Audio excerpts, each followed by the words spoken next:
الحمد لله، وإن كان يقل مع حق جلاله حمد الحامدين، وأشهد أن لا إله إلا الله وحده لا شريك له، إله الأولين وإله الآخرين، وأشهد أن سيدنا ونبينا محمدا عبده ورسوله صلى الله عليه وعلى آله وأصحابه وعلى سائر من اقتفى أثره واتبع منهجه بإحسان إلى يوم الدين. أما بعد، فهذا لقاء مبارك متجدد حول تأملات في كتاب ربنا جل وعلا. وكنا في اللقاء الماضي قد أنهينا بعض التأملات حول سورة يوسف، ومما ذكرناه فيها أن الله جل وعلا نعت هذا النبي الكريم ببعض الصفات، وقلنا إن ثمة خصائص تميز بها نبي الله يوسف عليه الصلاة والسلام، وهي على وجه الإجمال: أولها نسبه وشرفة معدنه، وقلنا إن النبي صلى الله عليه وسلم قال عنه: هو الكريم ابن الكريم ابن الكريم ابن الكريم، وقال يوسف نبي الله ابن نبي الله ابن نبي الله ابن خليل الله. والثاني قلنا إن الله آتاه النبوة.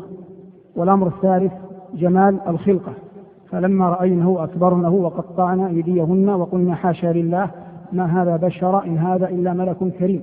الأدب، حسن الأدب مع الله، وحسن الأدب مع من كرمه مع من أحسن إليه، وعفوه عمن أساء إليه.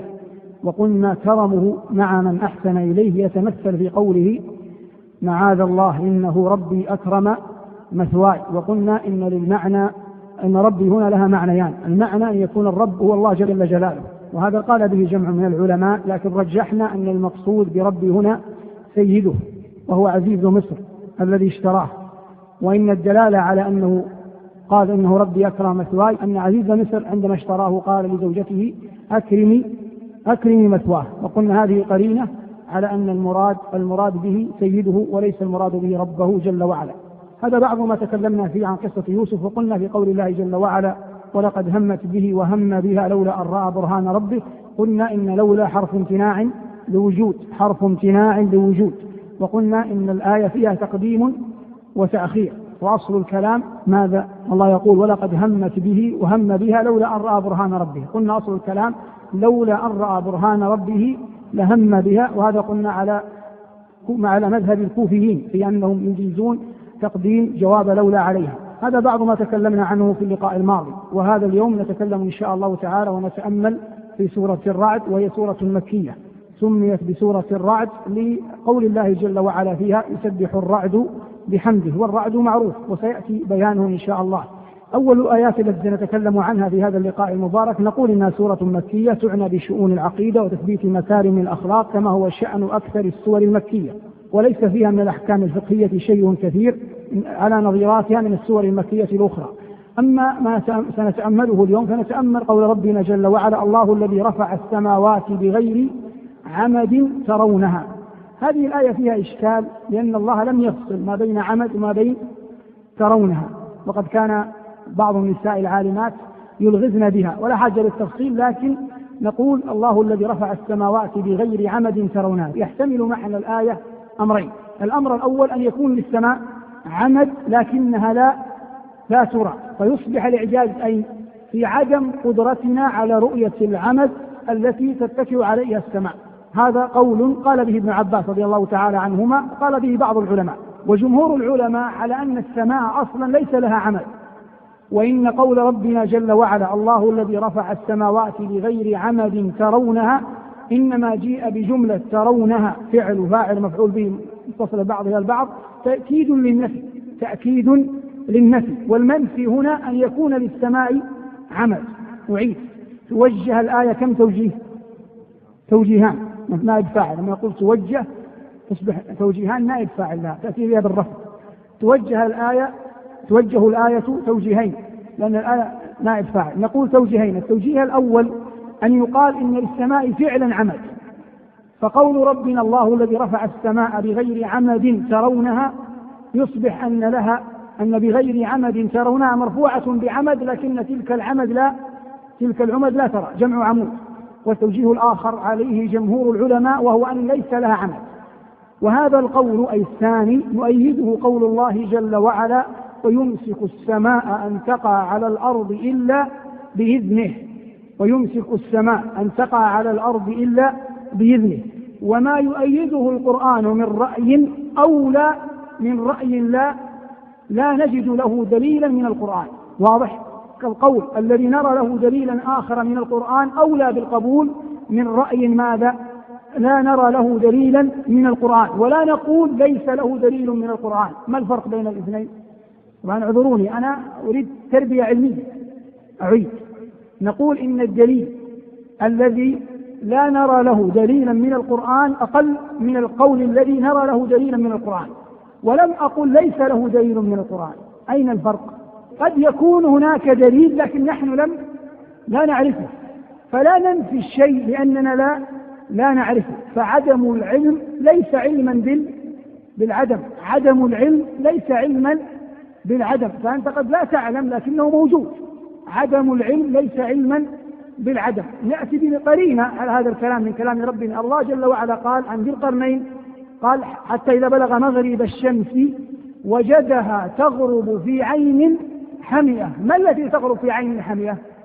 أجيبوا، الشمس لا تغرب في عين حمية. الله يقول عن من وجدها تغرب في عين حمية؟ عن ذي القرنين. أنت لو وقفت في شاطئ جدة أين ترى تغيب الشمس؟ في البحر. لو وقفت في هنا في أرض الحجاز تنظر غربا تغرب أين؟ في الجبال. لو في صحراء نجد ترى تغرب أين؟ في الصحراء، واضح؟ فالله قال عن ذي القرنين، قال وجدها تغرب في عين حمية. ما قال الله إن الشمس تغرب في عين حمية، نسب هذا الأمر لمن؟ لذي القرنين حسب علمه. وصل إلى مرحلة في المسير في الحرب في فتح المدن إلى أن وصل إلى منطقة في جهة الغرب فيها عين حمية، عين متقدة، عين حارة. فهو منتهى ما وصل إليه أنه وجد الشمس تسقط في ذلك المكان. فالله جل وعلا يحكي ما رآه ذو القرنين فقال وجدها تغرب في عين حمية. لكن لو كان هناك قدرة عند ذي القرنين أعطاه الله إياها تجاوز بها تلك العين لرأى الشمس تغرب في مكان ماذا؟ في مكان آخر. فالله قص لنا مقدار ما وصل إليه ذو القرنين، واضح؟ فنحن نقول بغير عمد ترونها لا نعلم في القرآن دليلا يؤيد الرأي القائل بأن لها عمد، لكن نعلم في القرآن أن هناك دليلا يؤيد القول القائل بأنه ليس لها عمد، وهو قول الله جل وعلا ويمسك السماء أن تقع على الأرض إلا بإذنه. قال جمهور العلماء جملة والقول بأنه ليس لها عمد أليق بالقدرة الإلهية، والقول بأنه ليس لها عمد أليق بالقدرة الإلهية. وهذا ظاهر المعنى أنه أليق بالقدرة الإلهية أن يقال أنه ليس للسماء عمد، وإن كان لو فرض أنه ثبت بعد ذلك أن لها عمد فلا يغير من قدرة الله شيء. وخلق السماء وخلق الأرض أكبر من خلق الناس. قال الله تعالى لخلق السماوات والأرض أكبر من خلق الناس ولكن أكثر الناس لا يعلم. خلق السماوات والأرض هذا يدل على أن السماوات مخلوقات عظيمة، لكن بينا من باب التذكير أن الله جل وعلا أيهما خلق أولا؟ السماء أو الأرض؟ الأرض. خلق الأرض أولا في يومين، ثم استوى إلى السماء وهي دخان فخلقها جل وعلا في يومين، ثم عاد تبارك وتعالى إلى الأرض فأكمل في خلقها ودحاها وقدر فيها أقواتها. وقال عنها وقدر فيها أقواتها في 4 أيام، هذه خاصة بالأرض. وقال عن السماء في يومين أصبحت كم؟ 6. فبدأ بالأرض في يومين ثم إلى السماء ثم عاد إلى الأرض. ولذلك قال جل وعلا في النازعات أنتم أشد خلقا أم السماء؟ استفهام. بناها رفع سمكها فسواها وأغطش ليلها وأخرج ضحاها، ثم قال والأرض بعد ذلك ماذا؟ دحاها، ولم يقل خلقها لأنه قد ابتدأ خلقها قبل خلق السماء، واضح؟ والذي يعنينا أن السماء لها أبواب، وتكلمنا في هذا مرارا لكن نعيده من باب الفائدة. وقلنا إن هذه الأبواب السماء من خلالها تصعد أرواح العباد، أرواح المؤمنين. والله جل وعلا يقول عن أهل الكفر لا تفتح لهم أبواب السماء، فدل على أن أبواب السماء تفتح لمن؟ لأرواح المؤمنين. قال الله جل وعلا عن آل فرعون فما بكت عليهم السماء والأرض وما كانوا منظرين. قيل في تفسيرها إن العبد الصالح إذا رفع له، إذا كان حيا يعيش ورفعت له أعمال صالحة، إذا كان حيا يعيش ورفعت له أعمال صالحة، إذا مات الجهة التي يرفع منها عمله تفقده، فإذا فقدت السماء عمل المؤمن الصالح الذي يرفع من خلالها تبكي عليه. فلما كان آل فرعون لا يرفع لهم عمل، قال الله جل وعلا: فما بكت عليهم السماء والأرض وما كانوا منظرين. إن المؤمن تفقده الأرض التي يعمل الصالحات عليها، ويفقده الباب من السماء الذي يرفع من خلالها عمله، فإذا مات انقطع العمل، فإذا انقطع العمل تفقد الأرض التي يعمل الصالحات عليها أثره، وتفقد السماء التي من خلالها يرفع العمل، من خلالها عمله، فتبكي عليه السماء وتبكي عليه الأرض. فإن كان عياذا بالله عاذنا الله وإياكم لا يرفع له عمل صالح، لا تبكي عليه أرض ولا تبكي عليه سماء. طيب، هذا الذي أردناه من قوله جل وعلا: الله الذي رفع السماوات بغير عمد ترونها. الآية التي بعدها التي نريد أن نقف عندها هي قول الله جل وعلا: ويستعجلونك بالسيئة قبل الحسنة وقد خلت من قبلهم المثلات. ويستعجلونك بالسيئة قبل الحسنة وقد خلت من قبلهم المثلات. الخطاب هنا لكفار مكة، يستعجلون من؟ النبي صلى الله عليه وسلم بإنزال العذاب، وهذا استعجالهم بإنزال العذاب دل عليه القرآن في غير ما آية منها: ويستعجلونك بالعذاب ولولا أجل مسمى لجاءهم العذاب، العنكبوت، سورة الحج يستعجلونك بالعذاب، وفي صاد: وقالوا ربنا عجل لنا قطنا قبل يوم الحساب، وفي الأنفال: وقالوا اللهم إن كان هذا هو الحق من عندك فأمطر علينا حجارة من السماء، إلى غير ذلك، أكثر من 4، لكن وقفنا عند 4. كانوا يستعجلون النبي صلى الله عليه وسلم بالعذاب، والله يقول: ويستعجلونك بالسيئة. إذن ما السيئة هنا؟ العقوبة والعذاب. ما المقصود بالسيئة هنا؟ العقوبة والعذاب، وليس عمل السيئات. ويستعجلونك بالسيئة وقد خلت. ما معنى خلت؟ مضت وانتهت وغبرت. وقد خلت من قبلهم المثلات، جمع مثلة، والمقصود العقوبة، والمعنى أن قد مرت عليهم عقوبات سمعوا عنها وأدركوها، فعقوبته جل وعلا وتنكيله بقوم نوح وعاد وثمود ومدين وسائر الأمم التي سلفت، فهذا مفترض منهم أن يكون باعثا لهم على الخير وعلى الاتعاظ وعلى عدم استعجال عذاب الله، لكن أصروا، دفعهم إلى ذلك العناد في أنهم يطلبون ما عند الله من العذاب. ولذلك قال الله: ويستعجلونك بالسيئة قبل الحسنة وقد خلت من قبلهم المثلات وإن ربك لذو مغفرة للناس على ظلمهم وإن ربك لشديد العقاب. أعيد: المستعجل كفار مكة، والمخاطب بالاستعجال النبي صلى الله عليه وسلم، والأمر المستعجل إنزال العقوبة، والسبب في استعجالها الكفر والعناد، وإلا قد خلت من قبلهم هلاك كثير من الأمم كان يجب أن يكون واعظا لهم وزاجرا من ذلك العناد. ويستعجلونك بالسيئة وقد خلت من قبلهم المثلات وإن ربك لذو مغفرة للناس على ظلمهم وإن ربك لشديد العقاب. وقد قلنا إن الآيات الظاهرة لا نقف عندها. ثم قال تبارك وتعالى يمتدح ذاته العلية، قال: الله يعلم ما تحمل كل أنثى وما تغيض الأرحام وما تزداد وكل شيء عنده بمقدار، عالم الغيب والشهادة الكبير المتعال. قلنا إن القرآن كله عظيم، ثم بينا أن أعظم ما في القرآن ثناء الله على نفسه، وكلام الله عن ذاته العلية، أو بتعبير أفصح كلام الله عن الله هو أرفع ما في القرآن. ثم إن كلام الله عن الله ينقسم إلى قسمين: كلام عن صفاته الذاتية جل وعلا، هذا أرفع المقامات، ثم عن صفاته الفعلية يأتي بعده مباشرة كإخباره تبارك وتعالى عن علمه. هنا يقول سبحانه: الله يعلم ما تحمل كل أنثى وما تغيض الأرحام وما تزداد. علم ما في الأرحام جملة مما اختص الله جل وعلا بعلمه. قال الله جل وعلا: وعنده مفاتح الغيب لا يعلمها إلا هو ويعلم ما في البر والبحر وما تسقط من ورقة إلا يعلمها، آية الأعراف. ولم يذكر الله في هذه الآية ما هي مفاتح الغيب، لكن قال الإمام أحمد رحمة الله تعالى عليه في المسند من حديث عبد الله بن عمر أن النبي صلى الله عليه وسلم قال: مفاتح الغيب 5 لا يعلمهن إلا الله، ثم تلا: إن الله عنده علم الساعة وينزل الغيث ويعلم ما في الأرحام وما تدري نفس ماذا تكسب غدا وما تدري نفس بأي أرض تموت. فهذه الخمس هي مفاتح الغيب بنص كلام نبينا صلى الله عليه وسلم. إذن ينجم عن هذا علم ما في الأرحام من مفاتيح الغيب، لكن ينبغي أن يؤخذ بشموله، لا يكون مقتصرا كما يقول الناس اليوم على معرفة كونه ذكرا أو أنثى، فما في الأرحام أكبر من ذلك، كونه ذكر، كونه أنثى، كونه يولد خداج، كونه يولد صحيحا، كونه يولد سقيما، رزقه، أجله، هدايته، كل ذلك أمره مجمل لا يعلمه إلا الله تعالى. ثم قال تعالى: الله يعلم ما تحمل كل أنثى وما تغيض الأرحام وما تزداد. تغيض يعني تنقص، وتزداد ضدها وهي ظاهرة.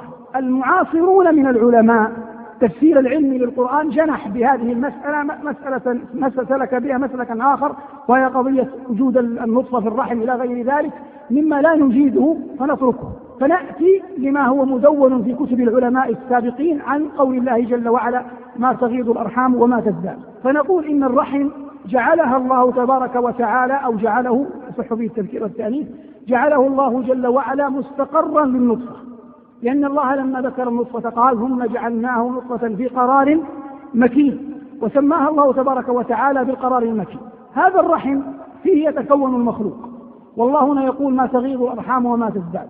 جل المفسرين يدور تفسيرهم للآية حول مدة الحمل نقصانا وزيادة، حول مدة الحمل نقصانا وزيادة. فنقول إنهم يقولون، أي العلماء، اتفقوا على أن أقل مدة الحمل 6 أشهر، أقل مدة الحمل 6 أشهر، وهذه أخذوها من القرآن، فإن الله قال: وحمله وفصاله 30 شهرا. وقال جل وعلا عن الرضاعة: حولين كاملين لمن أراد أن يتم الرضاعة، والحولان الكاملان يكونان 24 شهرا، فأنقصوا 24 من 30 فبقيت 6، وهذا يجده الطب الحديث. فالذي نعلمه إلى الآن من الطب الحديث أنه لا يمكن أن يحيى جنين لأقل من 6 أشهر. ويقولون إن عبد الملك بن مروان الخليفة الأموي المعروف ولد ل6 أشهر، هذا أقل مدة الحمل. ثم إنهم أي العلماء اختلفوا رحمهم الله في أكثر مدة الحمل، واختلافهم هنا مرده إلى التجربة، كل منهم حدث بما يعلم، وإلا المسألة لا يمكن أن يكون فيها فصل خطاب، لا يمكن أن يكون فيها فصل خطاب.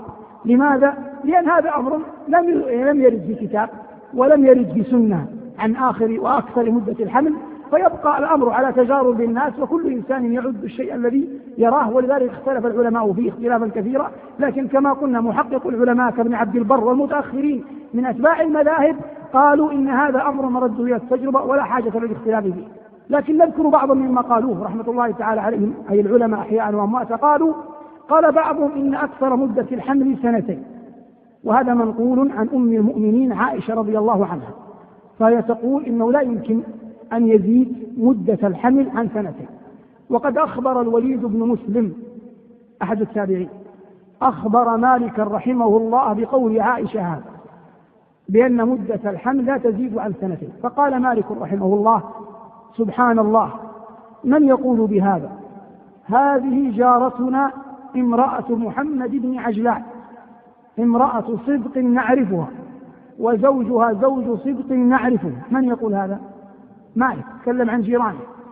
تحمل مدة حملها 4 سنين، مدة حملها 4 سنين، حملت 3 أبط في 12 سنة، لا تلد إلا بعد 4 سنين. هذا أراد به مالك أن يكون شاهدا على الرد على قول من يقول كعائشة وأقرانها من الصحابة أن أكثر مدة الحمل كم؟ 2. وهذه إحدى الروايات في مذهب مالك. والرواية الأخرى في مذهبه رحمه الله أن مدة الحمل أكثرها 5 سنين. وقلنا إنه لا يوجد دليل لا لهؤلاء ولا لهؤلاء، وكله وارد. قد يمكث الحمل 10 سنين، لا يمكن، هذا مرد للواقع. ويذكرون أي العلماء نقلا مقبولا في كتبهم كما ذكره القرطبي في الجامع والشنقيطي في أضواء البيان، وظنه ابن كثير في تفسيره. المهم يذكرون أن مالك بن دينار أحد العلماء الأثبات الثقات الأبرار الصالحين كان في مجلسه يقرأ القرآن ويفسر، فدخل رجل في الحلقة من طلابه قال: يا أبا يحيى، هذه كنية مالك، يا أبا يحيى ادعو الله لزوجتي فإن لها 4 سنين في كرب شديد. فأطبق مالك المصحف غضبا وقال سبحان الله هل يظن بنا الناس إلا أنبياء. خاف على نفسه الفتنة أن يقال له ادعو الله أمام الناس. ثم كأنه أدركته الشفقة على الرجل فرفع يديه يدعو قال اللهم إن كان ما في بطن هذه المرأة ريحا فأخرجه وإن كان جارية فأبدله غلاما فإنك تمحو ما تشاء وتثبت وعندك أم الكتاب. مكث مالك يدعو فدخل رجل آخر يعرف الرجل زوج المرأة فقال له أمام الناس أدرك زوجتك. فخرج الرجل لزوجته ثم بعد قليل ومالك مستمر في دعائه ما أنزل يده وأنزل الناس أيديهم إلا ودخل الرجل ومعه غلام له 4 سنين قد استوت أسنانه ولم يقطع سراره، يعني لتوه مولود. استوت أسنانه ولم يقطع سراره يعني لتوه مولود وله 4 سنين. قال الراوي فإذا يحمل بين يديه غلاما جعدا قططا، هذه كناية على أنه يعني ممتلئ، جعدا قططا قد استوت أسنانه ولم يقطع سراره. فحمد الله مالك على ما استجابته لدعائه. هذه حادثة جعلت هذا مالك وأقرانه كمالك بن أنس وغيرهما من العلماء يقول إن مدة الحمل ماذا؟ 4 سنين. طبعا لو جاء رجل آخر وأدرك قصة ب5 سنين سيقول ماذا؟ سيقول ب5 سنين. لكن نقول العلم عند من؟ عند الله، ولا نعلم دليل نحاكي نصا صريحا نحاكم إليه الناس. الله يعلم ما تحمل كل أنثى وما تغيض الأرحام وما تزداد. ثم قال جل وعلا وكل شيء عنده بمقدار. وهذه وكل شيء عنده بمقدار خلق الله جل وعلا كل شيء بقدر. والله جل وعلا لا يعجل لعجلة أحد من خلقه. فما كان لك سيأتيك على ضعفك وما لم يكن لك لن تناله بقوتك. وإنما شرع الله أسبابا يجب على العاقل أن يأخذ بها ويعتصم بربه تبارك وتعالى. فإذا وقع الأمر وحلت النازلة وكان المقصود سلم المؤمن أمره إلى ربه تبارك وتعالى بعد أن فعل ما كان في مقدرته ومجهوده، ولا يكلف الله نفسا إلا وسعها. وكل شيء عنده بمقدار عالم الغيب والشهادة الكبير المتعال. ثم قال جل وعلا سواء منكم من أسر القول ومن جهر به ومن هو مستخف بالليل وسارب بالنهار. المقصود من الآية إحاطة علم الله جل وعلا بكل شيء. فإن الإسرار حديث الإنسان إلى نفسه والجهر حديث الإنسان إلى غيره. الإسرار حديث الإنسان إلى نفسه والجهر حديث الإنسان إلى غيره. ومخلوقات منها ما جعله الله مخلوقات تدب في النهار سواء من مخلوقات البر أو من مخلوقات البحر، ومخلوقات تدب في الليل سواء من مخلوقات البحر أو من مخلوقات البر. وهذا كله بالنسبة للرب تبارك وتعالى كأنه شيء واحد. لذلك قال سبحانه سواء منكم من أسر القول ومن جهر به ومن هو مستخف بالليل وسارب بالنهار. فالله جل وعلا لطيف خبير لا يخفى عليه من خلقه شيء، ما تكنه الصدور وما تضمره القلوب وما تنطوي عليه الأفئدة وما يبيته الإنسان، كل ذلك لا يخفى على ربنا تبارك وتعالى. والسعيد من صلحت سريرته واستقامت نيته واستغفر الله تبارك وتعالى بكرة وأصيلا وآب إلى ربه في كل آن وحين. والسعيد من صلحت سريرته واستقامت نيته واستغفر الله تبارك وتعالى بكرة وأصيلا وآب إلى ربه في كل آن وحين. ثم قال تبارك وتعالى في آية نريد أن نتأملها هو الذي يريكم البرق خوفا وطمعا وينشئ السحاب الثقال ويسبح الرعد بحمده والملائكة من خيفته ويرسل الصواعق فيصيب بها من يشاء وهم يجادلون في الله وهو شديد المحال. البرق أمره معروف، يعني في أشياء لا تعرف، والسحاب كذلك. والسحاب من أعظم المخلوقات الدالة على عظيم قدرة الله، لأنه يجتمع فيه نقيضان الماء والنار. يجتمع بالسحاب النقيضان الماء ماذا؟ الماء والنار. فمن الماء يكون إحياء الناس ومن النار يكون فناؤهم. فإذا نزل على هيئة مطر أحيا الأرض فانتفع الناس، وإذا كان السحاب على هيئة صواعق أحرق ماذا؟ أحرق الناس. فمن كمال قدرته جل وعلا أنه جمع بين النقيضين في شيء واحد وهو السحاب. ولذلك قال جل وعلا ويرسل الصواعق فيصيب بها من يشاء يقول هنا جل وعلا: هو الذي يريكم البرق خوفا وطمعا.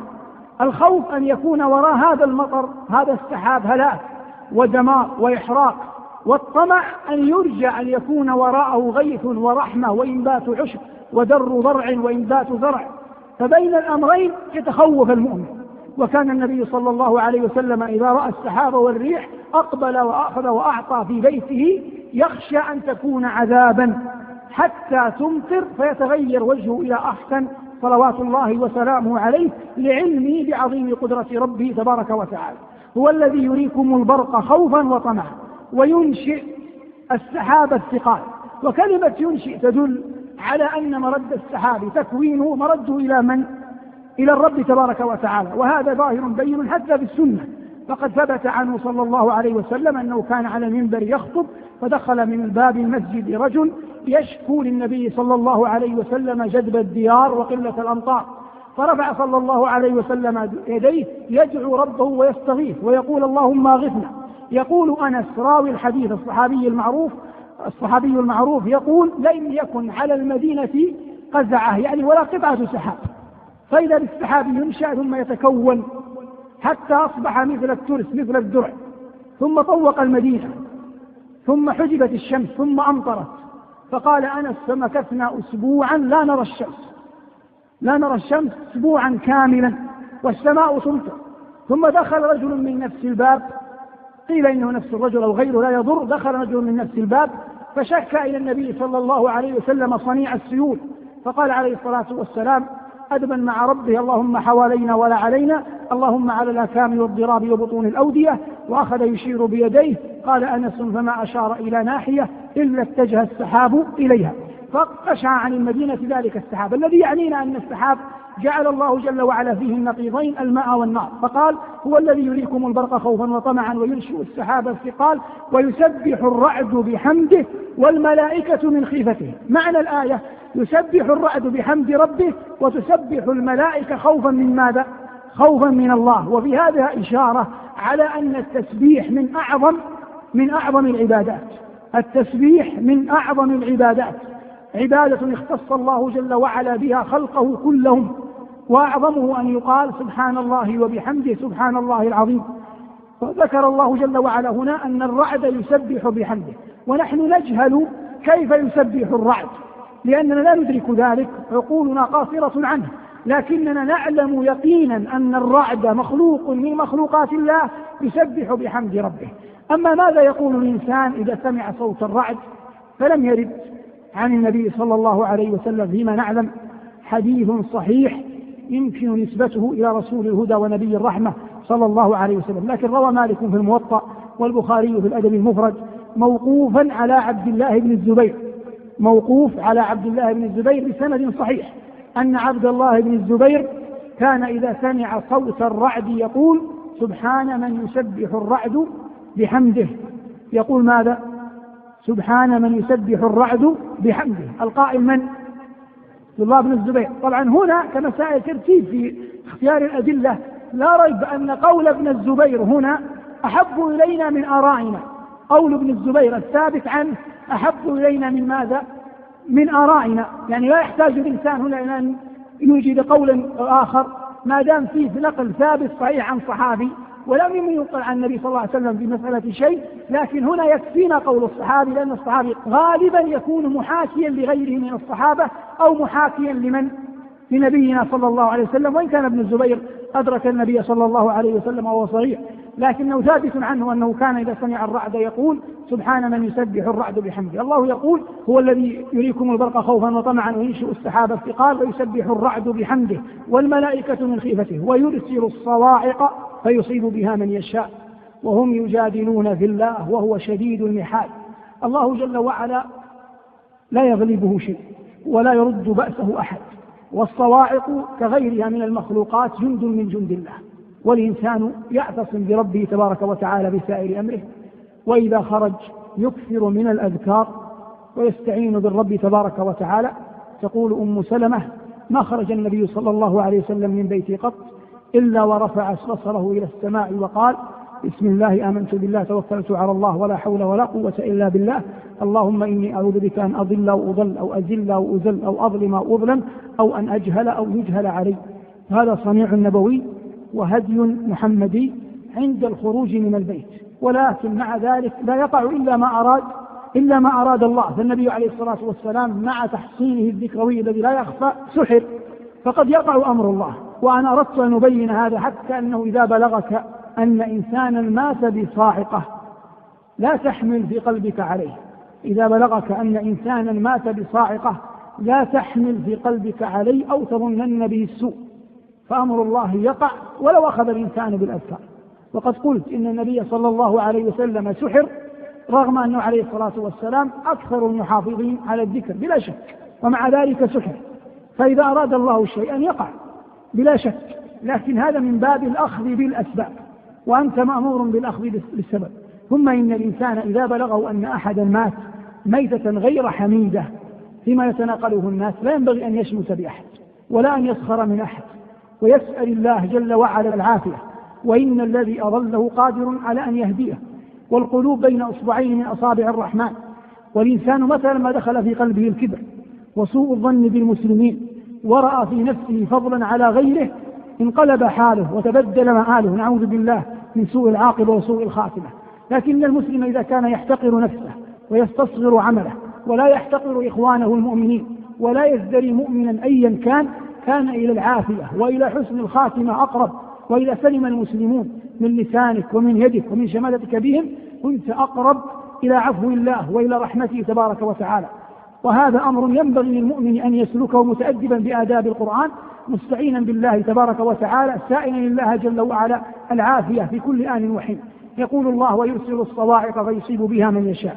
المفسرون يقولون إن من أسباب نزول هذه الآية أن رجلين عامريين يقال لأحدهما عامر بن الطفيل ويقال للآخر أربد بن ربيعة قدما على النبي صلى الله عليه وسلم. وعامر هذا كان رغم أن في إحدى عينيه داء إلا أنه كان من أجمل العرب، وكان رجلا مطاعا مسموع الكلمة على عادة العرب آنذاك في أنها تمجد بعض رؤسائها فيسمعون له، فكان رجلا مسموع الكلمة معظما في قومه لا يكاد يعصيه أحد. فدخل المدينة مع أربد هذا وهو ابن عمه، كلاهما من ربيعة، كلاهما عامريين، وأربد أخو لبيد بن ربيعة الشاعر المعروف. فلما دخل على النبي صلى الله عليه وسلم استشرف الناس يقومون ينظرون في جمال عامر هذا رغم أنه كما قلت في إحدى عينيه داء. ثم قالوا: يا رسول الله هذا عامر. قالوا: اتركوه إن كان فيه خيرا يهده الله. فأخذ يجادل النبي صلى الله عليه وسلم ويأخذ ويعطي معه، ثم قال: إنني أتبعك على أن تجعل هذا الأمر لي من بعده. فقال صلى الله عليه وسلم: إن الأمر لله يضعه حيث يشاء يتوقاه. فقال: فليكن لي الوبر ولك المدر، يعني لي البادية ولك الحاضرة. فأبى النبي صلى الله عليه وسلم. قال: فما لي إذن؟ قال: لك أعنة الخيل تجاهد فيها في سبيل الله. فقال عامر: وهل أعنة الخيل اليوم إلا لي؟ يتكلم عن كبره وسماع الناس له وطاعتهم له. ثم قال: والله لأملأنها عليك، يعني المدينة، خيلا جردا وفتيانا مردا. فتيانا مرد يعني شباب يسمعون كلامي يتبعون، وخيلا جرد واضح المعنى ليس عليها سرج معدل القتال، خيلا جردا وفتيانا مردا. فقال صلى الله عليه وسلم: يأبى عليك ذلك الله وأبناء قيلة. يأبى عليك ذلك الله وأبناء قيلة. من أبناء قيلة؟ الأوس والخزرج. يأبى عليك ذلك الله وأبناء قيلة. ثم خرج، ثم كأنه ما اعتمر على النبي صلى الله عليه وسلم، تآمر عليه فدعا عليهما صلوات الله وسلامه عليه. فأما أربد فأصابته صاعقة فأحرقته وأهلكته إلى جهنم وبئس المصير. وأما عامر هذا فخرج وهو يتوعد النبي صلى الله عليه وسلم، وكان فيه أنفة على ما كان في بعض فساق العرب آنذاك، حتى أصابته غدة في رقبته يعني ورم، فتأذى منها لأنها أصبحت في نظره غدة كغدة البعير. فدخل على امرأة فإذا هي امرأة من بني سلول، وكانت قبيلة تزدريها العرب. فلما دخل دارها يريد أن يطعم في سفره شعر بالموت، فقال وهو الآن في الموت، قال: غدة كغدة البعير وموت في بيت سلولية، يعني ما يكفي إن فيها مرض زي البعير وموت عند واحدة سلولية. خرج، هو عارف أنه موت الآن، لو جلس عند المرأة تمرض تسقيه لكنه خرج. ثم أخذ فرسه ونام على ظهره حتى إذا مات يموت على الفرس، ما يموت في ميت امرأة من بني سلول. وهذا من الأنفة والحمية التي كانت موجودة، فمات كما أراد الله، مات على ظهر فرسه وهلك. قوله أصبح مثلا بعد ذلك إذا تكالبت الأمور على أحد مزدرية يقول غد كغدة البعير وموت في بيت امرأة سلولية. الشاهد خرج ومات فهلك الاثنان. موضع الشاهد منهما من الخطاب كله أن العلماء أو بعض المفسرين يقولون إن قول الله جل وعلا ويرسل الصواعق فيصيب بها من يشاء أنها نزلت في هذا الأمر. إن كان الأمر كذلك كما قالوا فتصبح هذه الآية ماذا؟ تصبح مدنية، لأننا قلنا إنه قال النبي صلى الله عليه وسلم لأملأنها عليك إلى المدينة خيلا جردا وفتيانا مردا، وهذا لا يقع في مكة لأن النبي صلى الله عليه وسلم لم يكن له عصبة تحميه في مكة كما هو ظاهر. والمقصود هذا ما يقوله بعض العلماء بسبب نزول الآية. والذي يعنينا أن الرب تبارك وتعالى أصلا لا يعجزه شيء في الأرض ولا في السماء، لكن بعض القتلى من الكفار إنما قتلوا وهلكوا بسبب دعوة النبي صلى الله عليه وسلم عليهم. ويرسل الصواعق فيصيب بها من يشاء وهم يجادلون بالله، أي مع قدرته هذه التي لا يعجزه فيها شيء جل وعلا، ما زال بعض خلقه يجادل في الرب تبارك وتعالى ويعاند إما في توحيده أو في قدرته أو في كمال جبروته أو في رحمته أو في غير ذلك من أسماء الله وصفاته، وهم يجادلون بالله وهو شديد المحال. له دعوة الحق والذين يدعون من دونه لا يستجيبون لهم بشيء إلا كباسط كفيه إلى الماء ليبلغ فاه وما هو ببالغه وما دعاء الكافرين إلا في ضلال. خاتمة الآيات قال الله جل وعلا أنزل من السماء ماء فسالت أودية بقدرها فاحتمل السيل زبدا رابيا ومما يوقدون عليه في النار ابتغاء حلية أو متاع زبد مثله كذلك يضرب الله الحق والباطل فأما الزبد فيذهب جفاء وأما ما ينفع الناس فيمكث في الأرض كذلك يضرب الله الأمثال. نقول ضرب المثل أسلوب قرآني ثابت، ضرب المثل أسلوب قرآني ثابت وله عدة أغراض. من أغراض ضرب المثل الترغيب، من أغراض ضرب المثل ماذا؟ الترغيب. ومنه قول الله تعالى ألم تر كيف ضرب الله مثلا كلمة طيبة كشجرة طيبة أصلها ثابت وفرعها في السماء. فهذا مثل ضربه الله، الغرض منه ماذا؟ الترغيب. وقد يكون بالعكس التنفير، فقول الله جل وعلا بعد ومثل كلمة خبيثة كشجرة خبيثة اجتثت من فوق الأرض ما لها من قرار. وقد يكون السبب في ضرب المثل المدح، كقول الله جل وعلا في النبي صلى الله عليه وسلم وأصحابه ومثلهم في الإنجيل كزرع أخرج شطأه فآزره فاستغلظ فاستوى على سوقه. فهذا كله ضرب مثل أراد الله به مدح النبي صلى الله عليه وسلم وأصحابه. وقد يكون تبيينا للحق كما هو هذه الآية. فالله يقول هنا إنه أنزل من السماء ماء المطر، أنزل من السماء ماء فسالت أودية بقدرها. الأودية تختلف وكل واد يحمل من الماء على قدره. هذا المثل السيل عندما يأتي يعلوه ما يحمله السيل من قطع الأخشاب والأشجار يبيض كأنه زبد. والماء الحقيقي الذي ينتفع به الناس أين؟ تحت ماذا؟ تحت الزبد، يمشي بسكينة وهدوء ويغيب في الأرض وينفع الناس لأنه باق ماذا؟ في الأرض. أما هذا العالي المتراكم العالي المرتفع فإنه يذهب ميمنة وميسرة ويذهب جفاء لا ينتفع به أحد. وكذلك المعادن إذا أخرجت من الأرض تخرج مخلوطة فيضعها صاحبها على النار، فإذا وضعها على النار ما كان ملتصقا يعلو ثم لا يلبث أن يتلاشى ويبقى صريح المعدن من ذهب أو فضة أو جوهر أو غيره. فالله جل وعلا يخبر أن غالب الأمور التي تراها مرتفعة عالية ذات لجج وصوت وعلو أغلبها باطل لا خير فيه، وإنما الحق لأنه حق يمشي بهدوء وثبات وسكينة ويقين لأنه عالم أنه سيصل إلى منتهى. وقال الله جل وعلا فأما الزبد فيذهب جفاء وأما ما ينفع الناس فيمكث في الأرض كذلك يضرب الله الأمثال. فضرب الله الأمثال حتى تستبين للناس طرائق الهدى ومعالم الحق بكرة وأصيلا. هذا ما أردنا بيانه حول سورة الرعد، أجملناه لأمور خاصة، والآن نجيب قدر المستطاع على أسئلتكم. هذا يقول لم أحضر الدرس السابق ما هو برهان ربه الذي رآه عليه السلام حتى تحضر مرة أخرى لم يجب.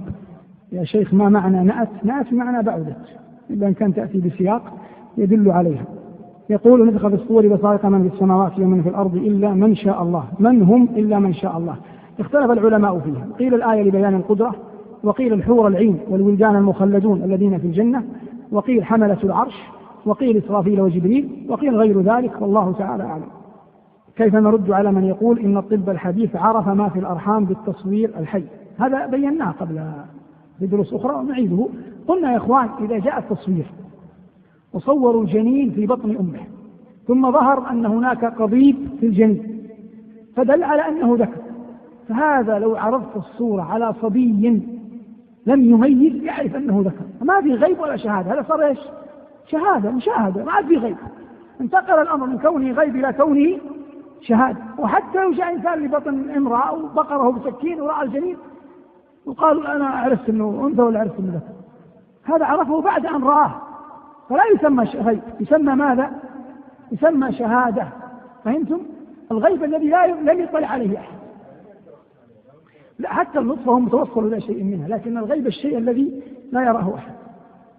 ووالد تشكو من نزيف مستمر وذلك أثر الجنين الذي في بطنها، فهل تسقط عنها الصلاة؟ الصلاة لا تسقط عنها، الصلاة تسقط عن المرأة النفساء إذا دخلت في النفاس، إذا دخلت في الطلق وخرج منها دم تسقط عنها الصلاة حتى لو طال الطلق إلى يوم، لكن قبل ذلك ما يخرج من دم في الغالب هو دم جرح لا يفسد شيئا يتعلق بالصلاة، تصلي وتصوم. ويقول ادعوا لها نسأل الله يشفيها.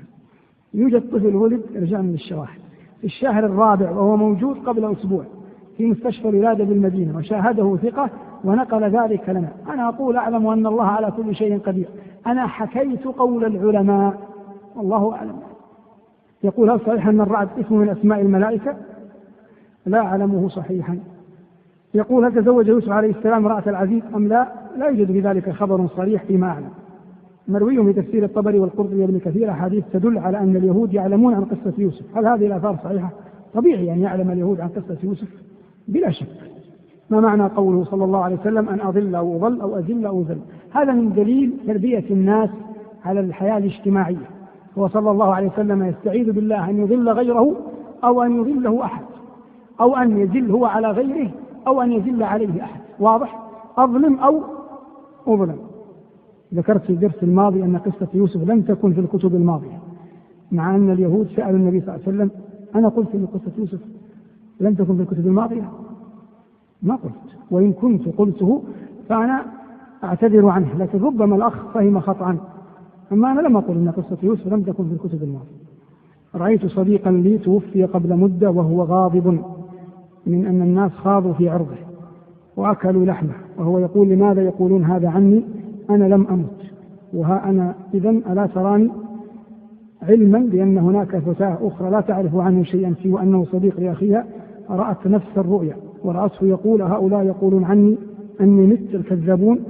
فهل هذه الرؤيا تدل على حسن مآله عند الله أم أنها من أضغاث الأحلام وحديث النفس؟ أنا بصراحة لست من المعبرين، لا أعرف. الرجاء إعادة مفاتيح الغيب. قلنا إن الله عنده علم الساعة وينزل الغيب، يعلم ما في الأرحام، ما تدري نفس ماذا تكسب غدا، وما تدري نفس بأي أرض تموت. يقول يحرص كثير من سكان المدينة على شراء أرض السكنى داخل حدود الحرم المدينة، معللين ذلك بأن للسكنى داخل حدود الحرم فضائل تختلف عن السكنى خارجه كالعزيزية وغيرها. ما صدقت من العزيزية؟ هل للسكنى داخل حدود الحرم فضيلة عن السكنى خارجه؟ وما هذه الفضائل؟ أم أن الفضائل التي ذكرت عن المدينة المنورة تشمل جميع أحياء المدينة داخل حدود الحرم وخارجه؟ هذا فيه تفصيل. ما يتعلق بحكم شرعي كالصيد والتعذير في السرقة أو في القتل فهذا لا يقال إلا لما كان داخل حدود الحرم. فالقاضي مثلا إذا جاء لشخص سرق داخل الحرم النبوي مثلا ليس كمن يسرق في الساحة، والذي يسرق في ساحة الحرم ليس كمن يسرق في أحياء في الأسواق. واضح؟ فلها دور إن كانت السرقة فيها حد، لكن نتكلم في أي مضاربة مثلا خصومة تفرق عند القاضي عندما ينظر لشخص ضرب الناس في الحرم أو بالساحة أو خارج الساحة تلعب دورا كبيرا. فهذه الأمور تتعلق بحدود الحرم. أما السكن عموما فأرجو الله أن من سكن خارج حدود الحرم ومات هناك كأحياء العزيزية وما شابهها أنه ينطبق عليه قول النبي صلى الله عليه وسلم من استطاع منكم أن يموت بالمدينة فليفعل فإني أشفع لمن مات بها. هذا يدخل فيه لأنه يقال عنه إنه مات أين؟ مات في المدينة. والله تعالى عز وأعلى وأعلم. كيف يعرف العبد أنهم متوكلين على الله حق التوكل؟ إذا وقع المقدور ينظر في رضاه عن المقدور أو عدم رضاه، فإن كان راضيا عن المقدور أيا كان هذا من دلالة الصدق بالتوكل. ختاما، اللهم لك الحمد وأنت الله لا إله إلا أنت الواحد الأحد الفرد الصمد الحي القيوم الذي لم يلد ولم يولد ولم يكن له كفوا أحد. أنت الله لا إله إلا أنت في السماء عرشك وفي كل مكان، رحمتك وسلطانك، مصير كل أحد إليك ورزق كل شيء عليك. أنت ربنا لا رب لنا غيرك ولا إله سواك. نسألك اللهم بأسمائك الحسنى وصفاتك العلى وقدرتك التي لا تغلب وسلطانك الذي لا يقهر ورحمتك التي وسعت كل شيء أن تظلنا تحت ظل عرشك يوم لا ظل إلا ظلك. اللهم أظلنا تحت ظل عرشك يوم لا ظل إلا ظلك. اللهم إنا نسألك الإيمان والعفو عما مضى وسلف وكان من الذنوب والآثام والعصيان. اللهم تب علينا توبة نصوحا نعوذ بها إليك يا رب العالمين. اللهم إنا نسألك غفران الذنوب وستر العيوب وحسن المرد إليك يا رب العالمين. اللهم إنا نسألك حسن الوفادة عليك. اللهم إنا نسألك حسن الوفادة عليك.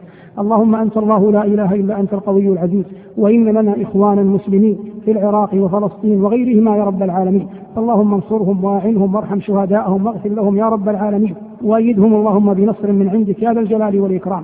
اللهم ارفع عن إخواننا المسلمين في كل مكان الضر والبأساء واللأواء يا رب العالمين. اللهم ورد كيد أعداء المسلمين في نحورهم يا ذا الجلال والإكرام. اللهم واجعل بلادنا هذه آمنة مستقرة مطمئنة يا رب العالمين. اللهم آلف بين الراعي والرعية يا رب العالمين. اللهم وفق إمامنا بتوفيقك وأيده بتأييدك يا رب العالمين. اللهم واجمعنا أجمعين على كلمة الحق، واجعلنا ممن يعين على العصمة بك وائتلاف كلمة المسلمين يا رب العالمين. واعذنا اللهم من الأهواء والنزغات وشتات الأمر يا ذا الجلال والإكرام. اللهم اشف مرضانا، اللهم اشف مرضانا، اللهم اشف مرضانا. اللهم وخص من سألنا أن ندعو لمريضته يا رب العالمين. اللهم اشف مرضانا وارحم موتانا واغفر لنا لا إله إلا أنت. سبحان ربك رب العزة عما يصفون وسلام على المرسلين والحمد لله رب العالمين.